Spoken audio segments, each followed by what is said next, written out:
Hello, welcome to the queue. Recap of turn 5. So we're moving on to turn 6. Tech, we don't, well, USA has shipyards. I just didn't put out the marker, and only Britain, which has no capital, is hiding its tech.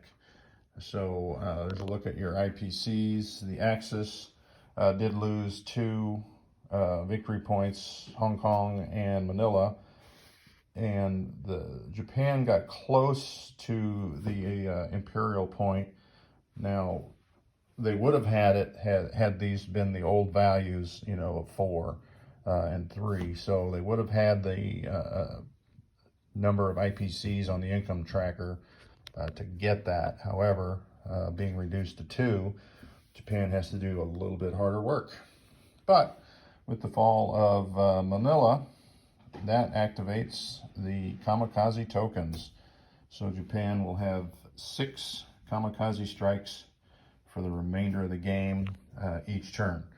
Yeah, I wish it was each turn. It's just 6 total. So now wherever we've got the kamikaze markers in the sea zones, that is where the kamikazes will strike.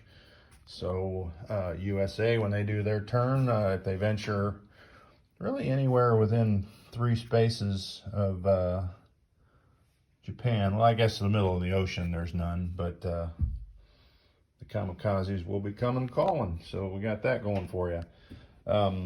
Lots of action in the Pacific. A ring of U.S. and Commonwealth blockade units over the main fleet here in Carolinas was destroyed. U.S. did pull back to Hawaii, and they came out and got one of the subs. And then I think there was a destroyer here, so they took Manila, sent the other transport down here to get Borneo. Commonwealth subs cleaned up a lone transport. U.S. kind of put a carrier out of position to get the transport that was here. That was the only way they could get it, was to bring the carrier down and then land. One of the Commonwealth fighters came down out of China, killed it, landed down there. So, what you got to do to get, that's what you got to do to get the transports, because that's gold in this game, in the Pacific anyway. Normal battles in China, back and forth, blah, blah, blah, blah. Russia pushed out of China again, and they sent a force into it more, and they are no more. The rest of the Russians have pulled back to the western edge of Mongolia. Other parts of the map, we had, well, let's not go down there yet. Germany did a bombing raid on Rostov, lit that factory up. Leningrad and the air base, that was last turn. They just have not been fixed. Back and forth battle there in eastern Poland, and really not a lot of other action out here. They did repair this factory in London so they could start building on it, so we'll get that out of there. The U.S. is coming over to fortify Gibraltar.